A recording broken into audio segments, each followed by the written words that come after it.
Give the call to the honourable member for Pearce.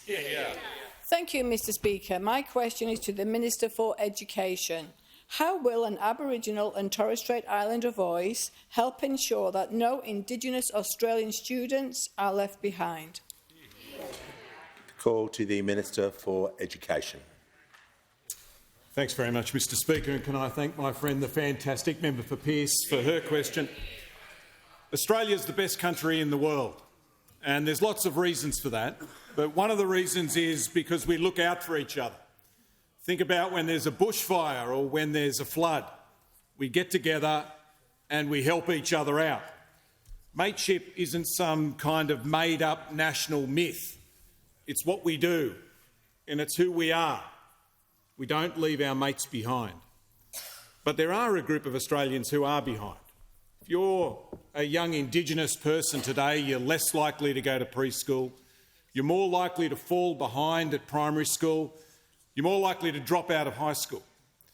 And if you're a young Indigenous bloke today, you're more likely to go to jail than to university. And that's despite decades of good intentions and billions of dollars that have been invested. Now, the No campaign says you don't need a voice because all of the answers are here, that politicians know best. You can hear some of those. You can hear some of those noisy no voices right now. But that unyielding gap between black and white Australians tells us that's wrong.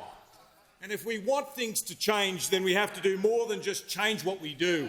We have to change the way we do things. That's what the voice is about. It starts with recognition, recognising the fact that Australia didn't start when Captain Cook got here.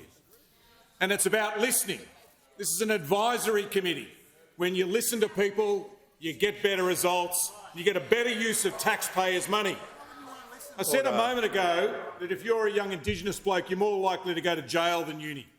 It costs taxpayers, on average, every year 11 grand to send an Australian to university. It costs taxpayers $148,000 a year to send someone to jail.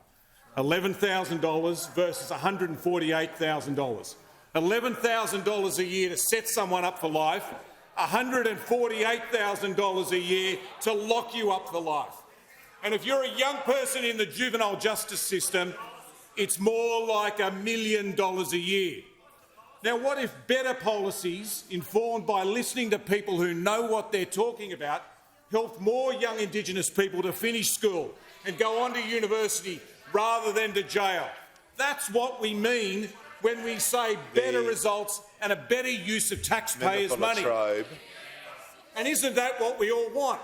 It's not easy, it's hard, but it's worth it. It's about building a country where no one's held back and no one's left behind. And that is what the voice is all about.